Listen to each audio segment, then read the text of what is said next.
we did reach our target audience, simply because of the feedback that we received. Our target audience was young adults, teenagers, so we tried to get feedback from these people. The feedback from the class was generally positive, which showed that we correctly addressed the audience. I created a survey which asked various people within the target audience age group to take it. One of the questions was to identify which age group they thought our thriller was aimed at. 80% of the people who took the survey said that the age group was between 16 to 18, which was more or less accurate.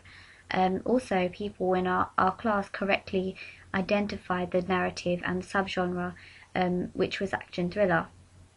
Also, in the survey, I asked people to describe the narrative as best they can. Most people had the general gist of the story. One person said it was about a young girl who was chatting to a boy online, and the young male asked to meet up with her, and she arranged a meeting point where she was waiting to meet up. Then she was watching a group of young males messing around, and she got attacked by the male she arranged to meet up with, whilst the group of young males ignore the problem and continue messing about, or they don't take notice. Matt said that he liked the way our footage superimposed into the YouTube video. Chris said that using the YouTube video as well as the phone was what made our piece original. This was good because it meant that people recognized the use of new media technology. So this means that people would not only watch our thriller just for the storyline, but maybe to see the special effects we use and different gadgets we try to incorporate into our piece and the different technology. So all of this suggests that we did successfully reach our target audience, as people who did watch it were able to understand the narrative and also give positive criticism about what they liked about it. When we were planning our production, we thought about what we could include to make it appeal to our target audience. And it's for this reason that we decided that casting plays an important role. If you look at different movies, you can tell what age group it's aimed at simply by what kind of people actors are casted in the movie. Casting kids would suggest that the film is a family movie or aimed at kids. Casting older generations would suggest it's aimed at them. So we decided to cast young adults, teenagers. We have the young girl who's shown as vulnerable and potentially defenseless, who falls into the trap of a kidnap. This is quite common in society these days, so I think that it's good that we brought it into awareness. That was also an advantage. Teens, we casted teenage boys. We didn't want it to seem like the whole film was targeted at one gender, so casting boys made the target audience a lot wider. What was successful about our piece? Stephanie said that she thought the cross-cutting between the two characters was effective because it created tension. I agreed on this because you see one side, the girl who's getting ready, and then you see this mysterious character, and it contrasted and created tension because it makes the audience wonder, who is he in relation to the girl, and is he a friend? Okay, we don't see his face, but what can we learn about this character from what we do see? We asked the class what were the strengths, and many identified the range of shots and the continuity. Sandeep said that it flowed quite well and there were no sudden shots in between.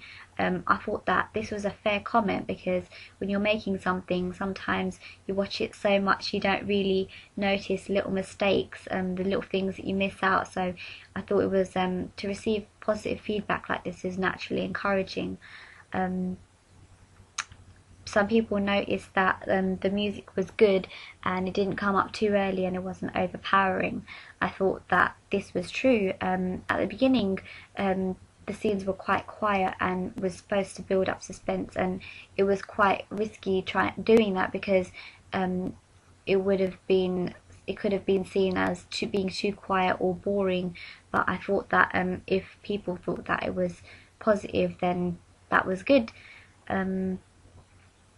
In my survey, I asked people to say how they thought that our thriller was different to other thrillers that were mentioned, and some people replied that the storyline was original and it reflects on what life is really like. Also, I asked whether they thought it was conventional to a thriller genre. One person said, yeah, a girl in distress, a feminine character, is made to look vulnerable, limited speech in the sequence, or all typical genre conventions. Another person added, yeah, it involves a mysterious character. It also has a slow build up to the key abduction moment. What was less successful about our work was possibly the lighting. Lauren said that the beginning scenes were too much, which were too dark, which was quite true. This is a common problem with the DV cameras. I mean, not just with this piece, but other pieces I've created before. They do look a lot lighter on the camera than they actually are when you put them on the Mac. So it's a fair point to consider next time. There were comments about making the phone video more like a phone video. We had the choice between going with a phone that is really bad quality and has the risk of being so unclear that you can't understand what's going on, but then we had a choice of using a phone which is really, really good quality, which may not really look realistic enough, but we thought we'd go with a better quality phone, and perhaps we could add effects on it which would decrease the quality, which we did, but obviously wasn't enough. Improvements that people suggested were generally work on our weaknesses and iron them out. But according to the survey, some people suggested that using different locations, such as a nightclub or someone's party, somewhere where it was more secluded, more, had potential of there being danger, that would have made the thriller more scarier.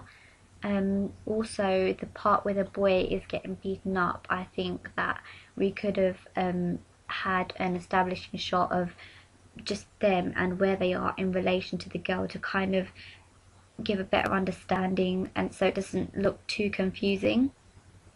That I think that we should have done that, really. I wish we had. Some people said that the music was good, but they didn't really think that it was that spooky. They suggested add more sad music.